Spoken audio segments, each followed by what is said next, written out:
what are the timing issues? কেন bank বলে যে আমার কাছে 10 লাখ আছে আর আমার ক্যাশবুক বলে বা আমার রেকর্ড বলে বা আমার লেজার জেনারেল লেজারে ব্যাংক অ্যাকাউন্ট বলছে যে কেন আমার কাছে 80 লাখ আছে? What could be the reasons? Anyone?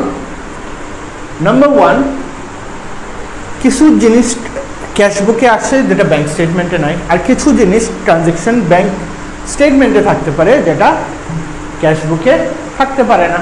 কি থাকতে পারে ওটা আমরা ডিটেইলে আমরা জানবো, বাট আগে টাইমিং ইস্যুস। টাইমের কারণে কিছু ট্রানজ্যাকশন ব্যাংক স্টেটমেন্টে থাকে কিন্তু আমার ক্যাশবুকে থাকে না, আর টাইমিংয়ের কারণে সময় বলতে কি, সময় বলতে এরকম একটা এক্সাম্পল দিতে পারি আমরা, যে ধরো আমাকে চেক দিছে, আমাকে আমার কাস্টমার চেক দিছে, চেক পাওয়ার পরপরই তো আমি ক্যাশবুকে লিখে ফেলছি।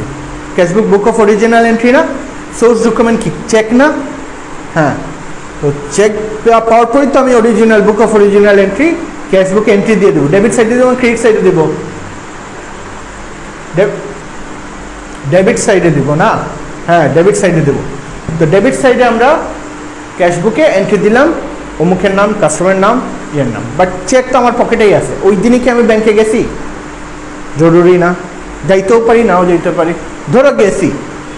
ধরো I went to the bank and presented the check on that day, but that day bank got closed.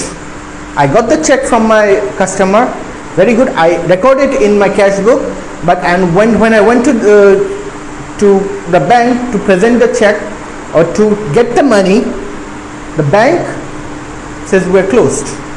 After the next day was holiday, the next day was again holiday, there are 4 holidays.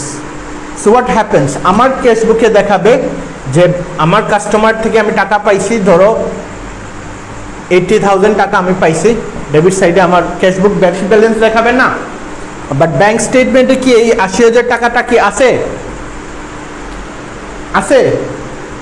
না। কেন না? Bank তো খুলেই নাই, bank তো বন্ধই হয়ে গেছে। Bank goat close, so